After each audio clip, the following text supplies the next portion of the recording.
I mean, we don't want to do this. It depends on the reasons, though, as well, because I'm sure you're aware that there are rules and kind of to offensive war, so you cannot land offensive war on somebody, for example, that you have peace agreements with.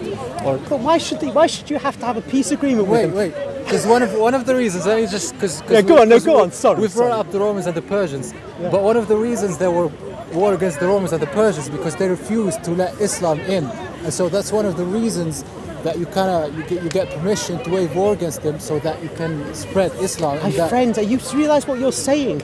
We have nuclear weapons everywhere. If this attitude prevailed amongst the Christians or the Hindus or the Buddhists, the world would disappear. I'm not talking about today. Buddhism in. I'm not talking about today. Because today we have like massive weapon destruction, massive weapons, but I'm talking about original Islam. But isn't the original Islam eternal? God gave that law. The Sharia is about how you conduct yourself and so on, but and it's in the law of war. You have to assess the situation. So, for example, you have when there was famine in Egypt at the time of Omar, he suspended the had of cutting the thief's hand because there was a famine. Okay. Even though the law is eternal, but he assessed the situation and he was one of the righteous successors. So, and in this situation, it's a situation of assessing the situation and seeing kind of way. And so, what would the situation would be if we didn't have any nuclear weapons and Islam had the nuclear weapons? You could go for it. No, it depends. It depends on the situation. It depends on the situation. For example, I wouldn't say Islam would wage war against England if there wasn't say weapons, massive weapons. Right. Because in England we have sort of, I would say, a peace agreement. We have trade deals. There are several Muslims that live peacefully in here. So I wouldn't say it would war, for example, against England or even a war against most of the West, France, all these.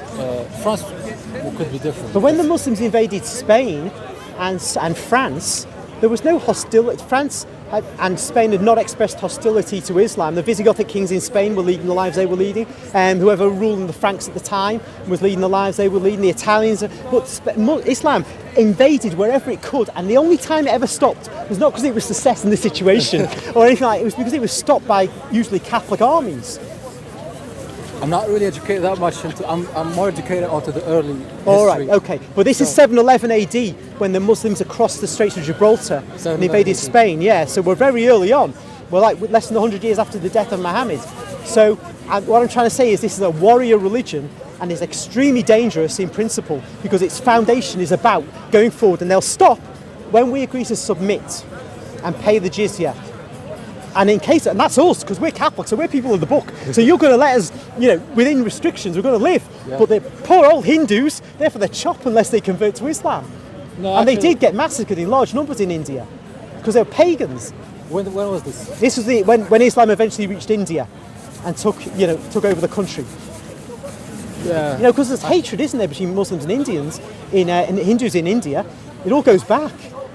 This war, Jesus was saying, I mean, he knows that war will happen. We can't just leave ourselves naked. We'll sometimes have to defend ourselves. But war, in principle, just brings about evil results. If you can't avoid war, you can't avoid it. But don't initiate war. But we say when the Muslims said we'll go to war against Byzantium or against the Persian Empire because they won't let Islam in. Well, my gosh, I don't think we Catholics should ever go to war against anybody because they wouldn't let Catholicism in. We just say, well, that's the way it is. We don't violate borders. We don't violate other kingdoms. We have done. I'm not saying we're sweet little angels. You know that, right? I know that. We're not age sweeties. But that is basically violating Catholic principle. You don't wage war. We have a concept of the just war worked out by St. Augustine before Muhammad was born.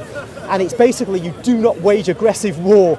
You can wage defensive war, but not aggressive war. That's right. And really, to go into a country because the religion is not allowing you to bring your beliefs in is not right in our view, and it will cause chaos. And it did bring misery to many, even though there were no nuclear weapons then. Yeah. When Islam did that, yes, it conquered territory, but it caused massive misery. And when we did it, violating our Catholic principles and the words of our Lord Jesus Christ, our Master, we caused misery as well. Defence is fine. Yeah. I'm not a pacifist.